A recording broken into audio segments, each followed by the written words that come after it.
Bueno, pues muchas gracias por seguir con nosotros. Estamos en su programa Así en Contexto, pues con este tema tan difícil y donde volvemos a, como la semana pasada, ¿no? Que hacia el final empezábamos a ver la importancia de que grupos en este caso el Colegio de Ingenieros, por ejemplo, pudiera decir algo o pudiera exigir o por lo menos reprender o hacer algo con los ingenieros que firmaron, ya se lo hayan hecho por un dinero o no, o quién sabe, o por ineptitud, pues que algo les cueste, ¿no, Juan? ¿Cómo ves? Claro, por supuesto que debe ser, claro que el colegio tiene sus limitaciones, ¿no? Sí. Pero sí es importante, como decía yo hace rato, luchar por dignificar nuestra profesión, que se deja en manos de gente que no responde. Porque como decía hace rato, los directores responsables de obra tienen su registro emitido y controlado por el gobierno del Distrito Federal. Y no es obligatorio que estén colegiados. Puede haber DROs que no son miembros del Colegio de Ingenieros. En el Colegio de Ingenieros existe un código de ética, existen una serie de cuestiones que sí ayudan, ¿no? Pero hay gente que está ajena a eso Pero mira, por ejemplo, vamos a poner que ni siquiera es miembro del colegio y no, digo, no hay obligación de serlo, pero si tiene una autoridad moral el Colegio de Ingenieros, por ejemplo, esa autoridad moral puede ser utilizada justamente para poder, digamos, boletinar a personas. Sí, pero yo creo que nos estamos enfocando en este problema, nos estamos enfocando mucho en los ingenieros, que sí, nadie va a quitarles para la eso están ustedes aquí. Espérate, pero también hay que ver en las autoridades que hay. Ese es otro tema, pues digo, estamos de acuerdo. Y luego resulta que para resolver este asunto van a tener que demoler la vivienda, otro edificio pequeño que estaba en construcción, obviamente ya cancelaron el grandote de abajo, que estaba perfectamente mal protegido en talud y con las situaciones estas hasta de uso de explosivos, en fin. Y van a tener probablemente, eso no me consta, que demoler uno de los edificios de 14 niveles, que está ahora, pero ¿sobre qué?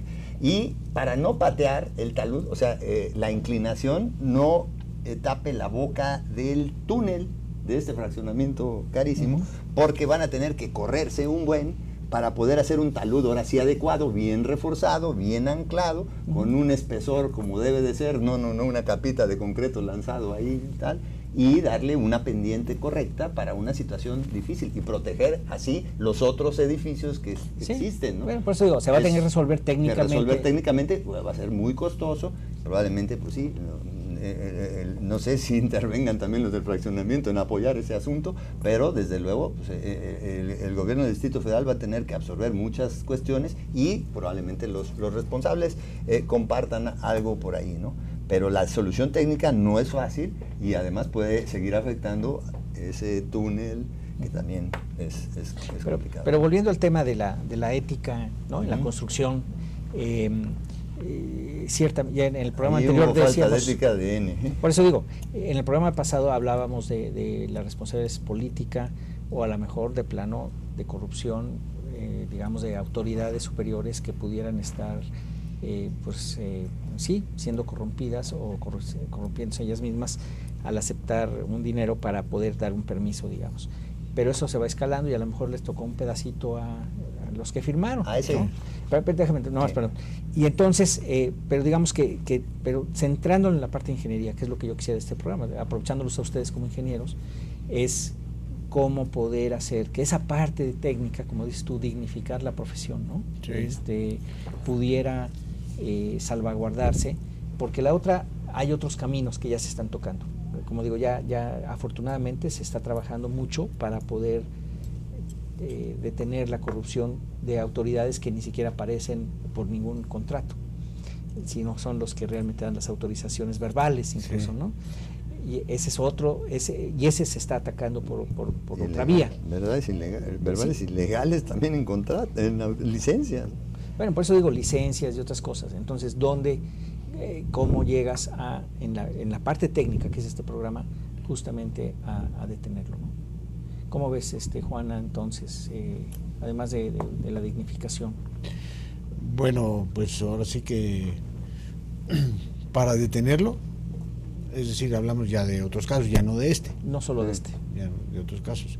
Sí, ahí sí yo creo que sí es importante que en los otros casos se exija desde el principio que existan estos responsables, y bueno, deberíamos de promover de alguna manera es una obligación para que los ingenieros civiles se certifiquen. Sí. Ahora, déjeme, vamos a poner algo que me parece que también es que en el caso de la ingeniería, a diferencia de otros lados, sí es más fácil. ¿Y a qué me refiero? Los edificios estos no aparecieron un día, ¿no? Ni tampoco la torre apareció un día. Bueno, la torre pues, más rápido la pones, pero en general las cosas, o el túnel, o este talud, pues no de pronto apareció y pues ya apareció y ya se quedó. No sé si me explico, o sea, hay un proceso de construcción, claro. O sea, da advertencia pública de lo que está pasando. No así en otros campos. Por eso digo que es interesante el caso de la ingeniería. Aquí estás avisando, o sea, se está haciendo notorio y público que algo mal se está haciendo. Y antes, como el aeropuerto que hablamos la semana pasada, y ahí es en donde tiene que haber una voz, o muchas voces que digan, oye, espérate, esto está mal, técnicamente está mal, y va a acabar va a ser un problema. ¿Por qué se está autorizando esta obra? No sé si me estoy explicando. O sea, ahí hay una ventaja. Fíjate que estoy ligando tu idea con algo que hacen en Estados Unidos, por ejemplo, en los caminos secundarios. Lo que hacen es que se nombran padrinos.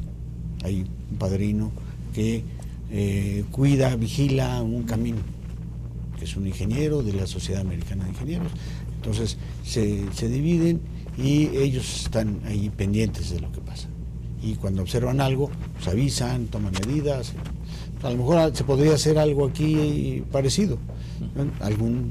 Algún padrino que tenga esa función, más que de apadrinar, sino de vigilar y de denunciar o otra vez presentar. El colegio o alguna organización. Sí, pero definirlo puntualmente, es decir, para la colonia fulana o para este segmento de la colonia, ahí va el ingeniero fulano de tal, él es el designado padrino para cuidar. Entonces ese padrino, pues ¿qué va a hacer? Pues, manifestar lo que tenga que manifestar y evitar distorsiones a tiempo, ¿no? A tiempo, ¿no? Pero tiene que ver, digamos, el padrino pasa por decir al colegio, y el colegio debería tener la voz para decir esto está mal. El padrino sería como el supervisor del proyecto en general, ¿no? Tanto desde la fase previa hasta que ya se lleve a cabo, ¿no? Pues por lo menos que esté pendiente, y como decíamos, o sea, no aparecen por generación espontánea las obras, ¿no? Y eso da chance a que se pueda actuar. Repito, en otras cosas eso no sucede, y eso es mucho peor, digamos, en este caso es más fácil.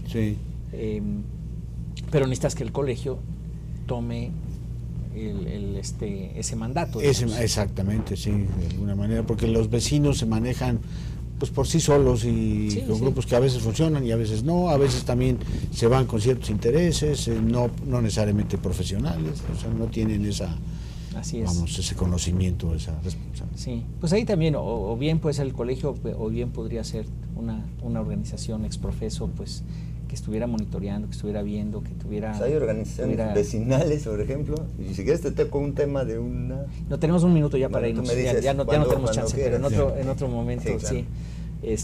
Nos queda un minuto, de hecho les voy a tener que pedir que si cerramos el programa. Como vemos, pues hay muchos más temas, hay casos, ¿no? De permisos de aquí y de allá. Pues ojalá ustedes como ingenieros le entraran al toro ahí. Alfonso, ¿alguna última idea? Tenemos un minuto nada más. Bueno, yo sí quiero comentar dos puntos interesantes. Una, por ejemplo, a veces se autorizan tumbar 82 árboles a pesar de que las organizaciones participan, bla, bla, bla, para hacer un conjunto verdaderamente insípido y lamentable de proyecto que luego se venden, Tiran 82 árboles cuando en otras construcciones vecinas no te dejan tirar uno, ¿sí? Aunque tenga plaga el árbol. Quién sabe, ahí no creo que sea un problema de ingeniería, a lo mejor del proyectista sí, ambicioso, del que quiere desarrollar. No, pues es problema de... Otras cuestiones hay que ver, por ejemplo, ahí junto a la Estela de Luz, qué cantidad de edificios se autorizan con unos riesgos muy grandes en un suelo tan complicado como el de la Ciudad de México. No estamos hablando ni de Hong Kong ni de Nueva York. y con riesgos muy grandes en una zona sísmica, con unos suelos muy complicados, con unas instalaciones X que ponen en riesgo a miles y miles de personas. Una bola de edificios que parece competencia de Torre de Babel, que es mundial, pero también a veces es en la Ciudad de México. Muy bien. Pues yo básicamente, pues ahora sí que repasar uno de los valores fundamentales de la profesión, que es el compromiso con la seguridad, con el bienestar y con el desarrollo sostenible, porque los proyectos de ingeniería trascienden por generaciones. Entonces, el objetivo, uno de los valores fundamentales de la profesión es no comprometer a nuestras futuras generaciones, recursos de las futuras generaciones. Y actitud ética, sobre todo. Muy bien. No, bueno, pues ahí lo tenemos.